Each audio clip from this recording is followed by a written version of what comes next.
मतलब अटल बिहारी वाजपेयी जी से उनका कोई संबंध नहीं, क्योंकि कहाँ सूरज और कहाँ दिया। तो उन्होंने कहा कि इस बार भ्रष्टाचारियों के खिलाफ लोकसभा का चुनाव हो रहा है।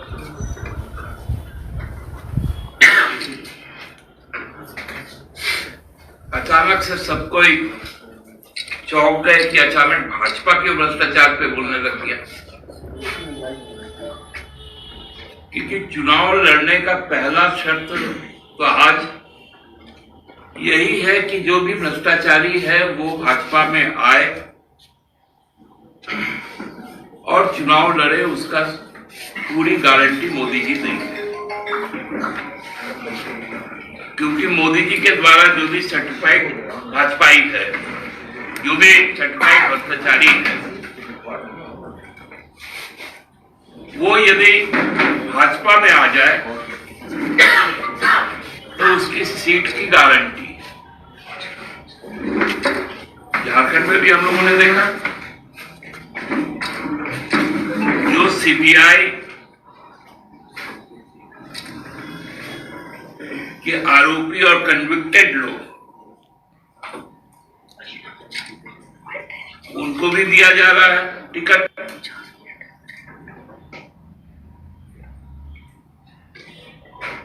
अन्य राज्यों में भी इसी प्रकार का खेल हो रहा है।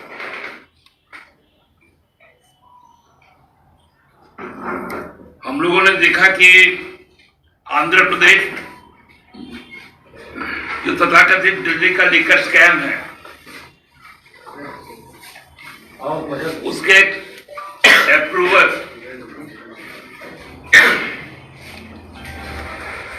उनको उनके सहयोगी दल टीडीपी ने, जो वाईएसआर कांग्रेस के पहले लोकसभा सदस्य थे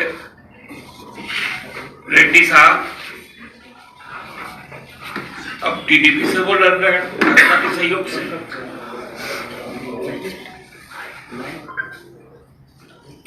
अजित पवार के लोग लड़ रहे हैं, नारायण राणे के लोग लड़ रहे हैं।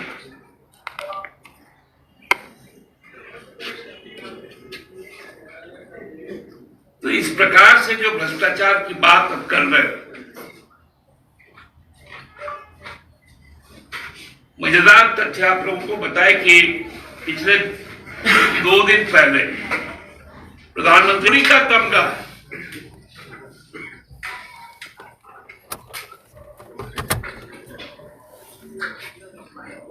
और आज पूरे माहौल को इस प्रकार बनाया जाता है।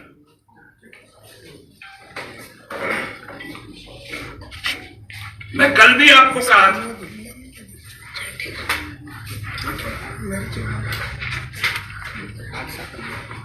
कि जिस प्रकार राष्ट्रपति को एक सिंबल के तौर पे यूज किया गया, जहां माननीय राष्ट्रपति महोदया दोनों हाथ बांध के खड़ी, दोनों हाथ,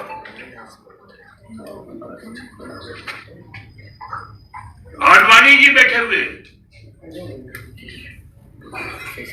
और मोदी जी बैठकर उस पर मुस्कुरा रहे हैं। भारत के राष्ट्रपति का बंधा हुआ हाथ आज चुनाव आयोग को देखना चाहिए।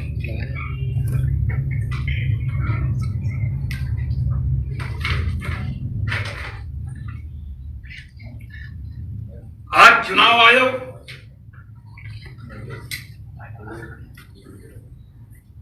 भी अंधा हो चुका है, उनको यह तस्वीर नहीं दी।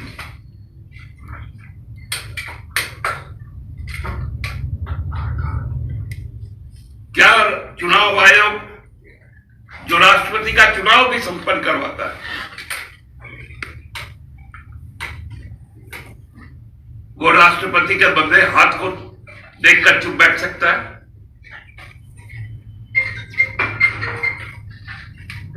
ऐसी क्या परिस्थिति है, चुनाव आयोग को बताना चाहिए। पीवी नरसिम्हा राव के पुत्र पीवी प्रभाकर राव राष्ट्रपति सतीश भवन जाते हैं। MS स्वामीनाथन साहब की पुत्री श्रीमती नित्या राव वो राष्ट्रपति भवन जाती है। स्वर्गीय संजय कर्पूरी ठाकुर जी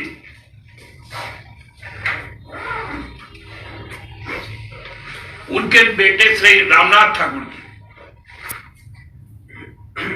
वो जाते हैं राष्ट्रपति भवन।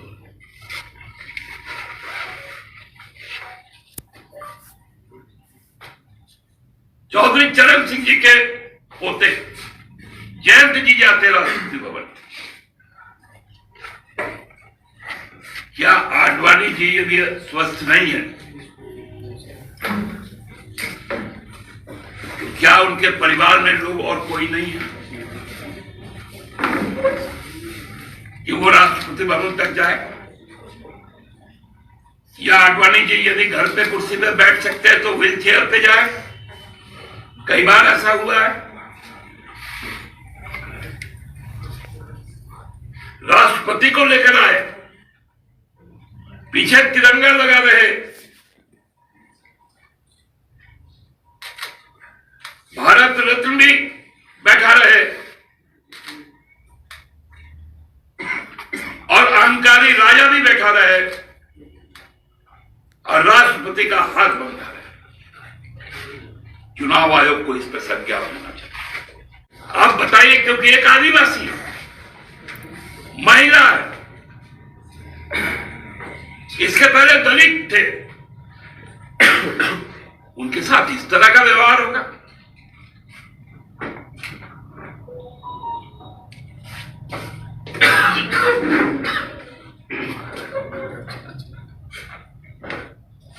आज भ्रष्टाचार की नई परिभाषा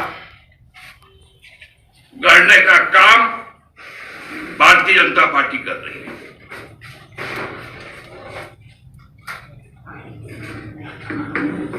जब भ्रष्टाचार का बात आया,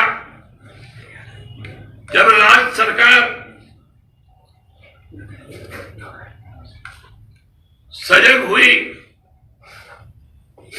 तो यहां पर ईडी को घुसाया गया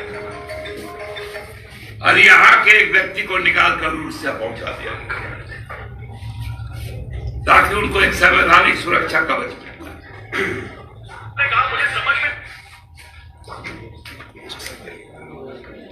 पीएमएलए का जहां साबित होता है मनी ट्रेल का, ईडी चुप रहता है।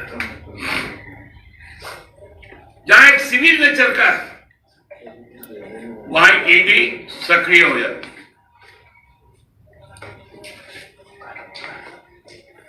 हेमंत सोरेन आदिवासी है, वो जेल में रहेगा।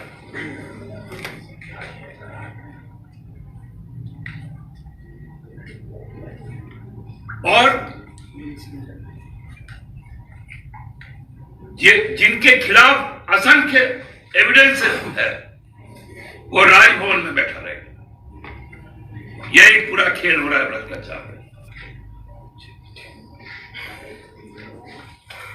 हमको लगता है कि शर्म आनी चाहिए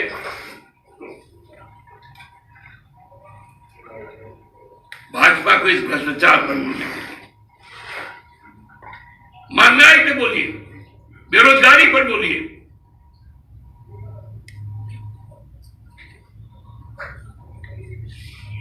शिक्षा को आपने पूरी तरह से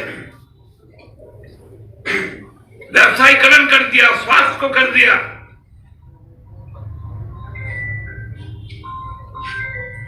किसानों पर गोलियां चलाई,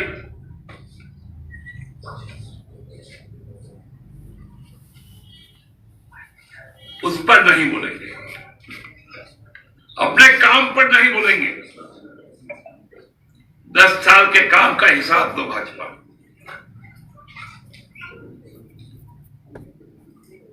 लोगों को मत भटकाओ।